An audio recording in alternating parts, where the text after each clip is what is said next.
Jadi seperti tadi, apabila kita mau memasarkan produk, kita harus tahu di mana kita pasarkan segmennya, kemudian di mana daerahnya. Kalau kita mau ekspor di negara mana, nah sertifikasi apa yang dibutuhkan, nah itu harus dilengkapi. Itu yang kita edukasi terus kepada pelaku UKM kita. Dan itu juga kita juga mendorong para UKM kita untuk berusaha untuk membuka diri, tidak hanya memasarkan produknya hanya secara offline.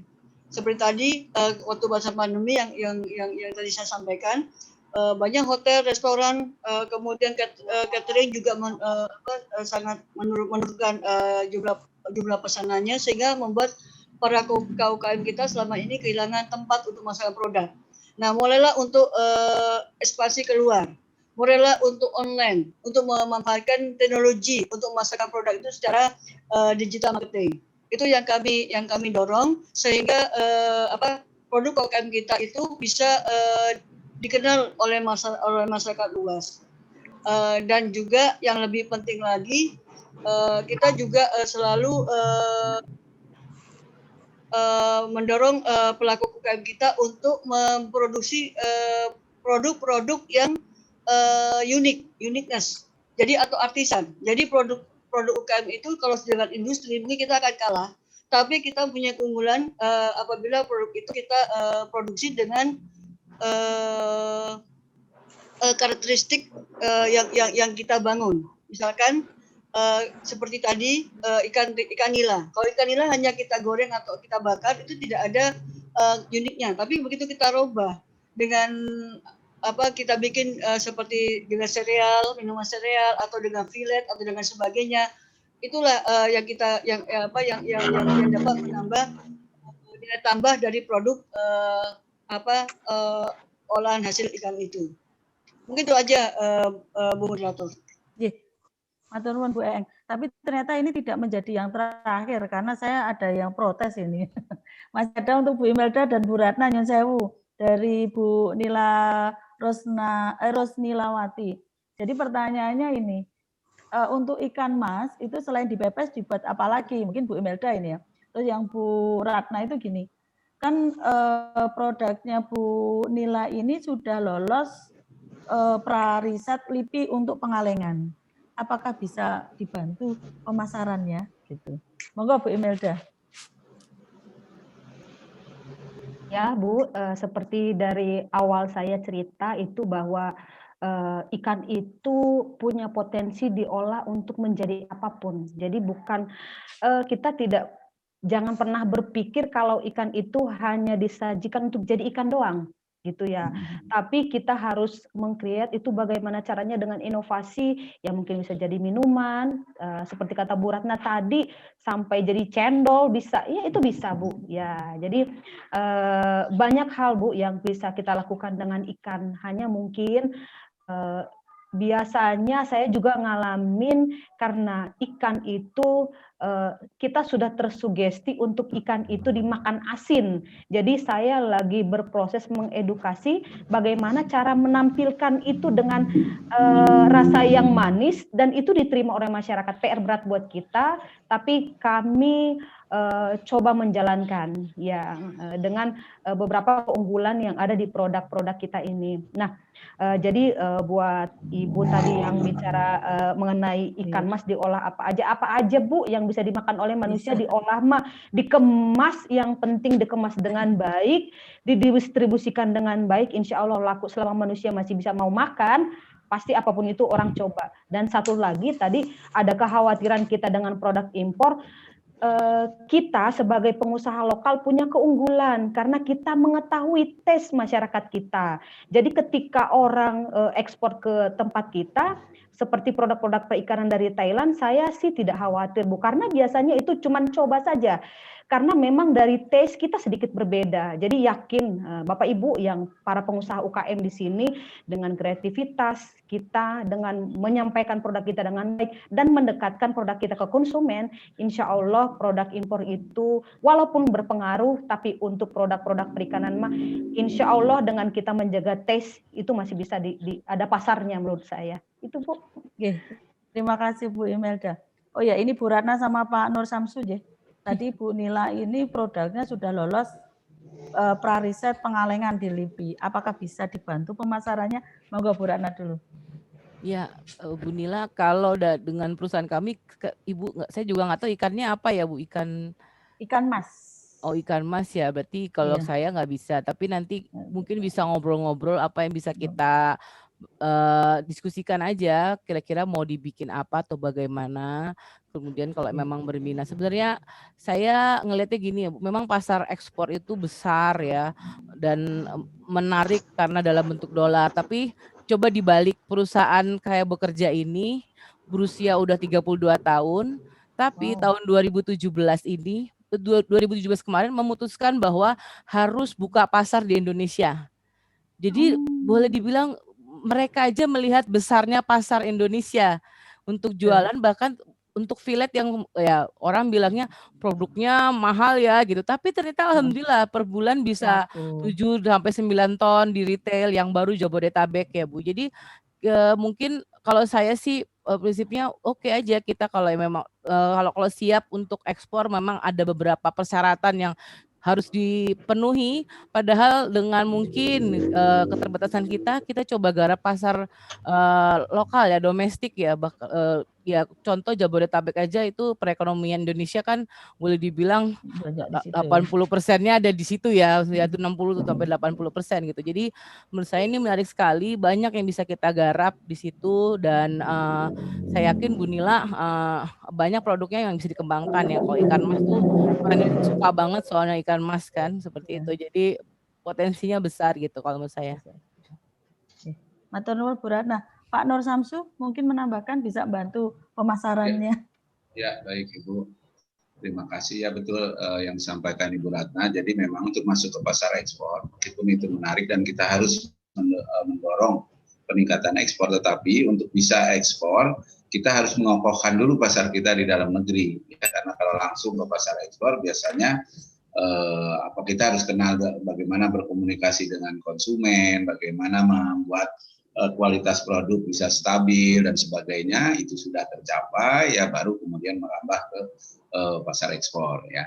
Soal membantu pemasaran ya kita bisa saja diberikan detailnya, tapi kita perlu informasi yang detail ya, baru nanti di riset pasarnya, biasanya begitu ya. Jadi jangan dibalik ya, produknya ada tapi pokoknya harus bisa dipasarkan tidak. Jadi nanti disesuaikan, bukannya sama sekali tidak bisa, tapi nanti disesuaikan.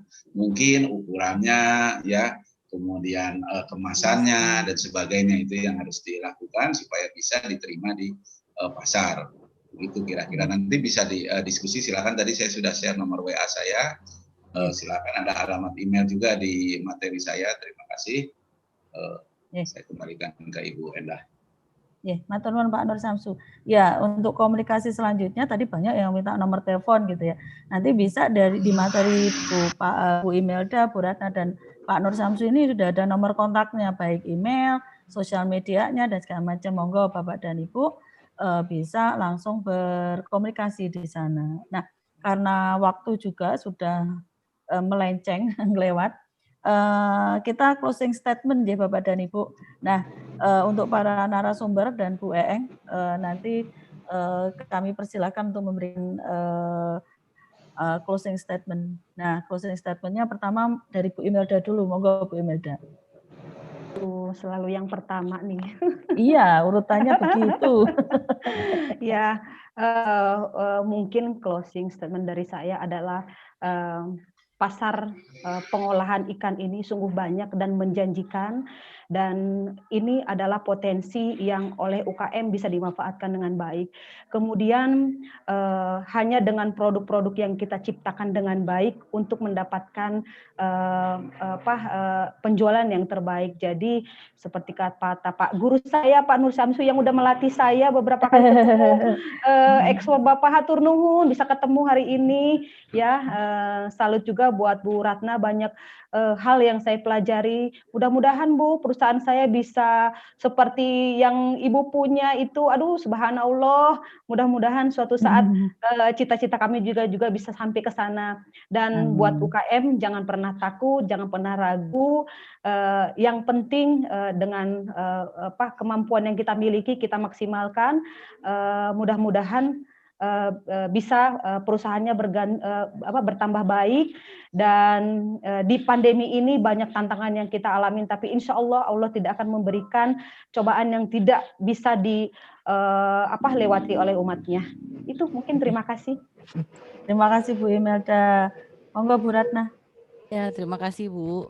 Ya, pesan saya cuma satu. Jadi bahwa pada saat kita mau memasarkan produk kita, saya selalu bilang mulailah dengan riset pasar.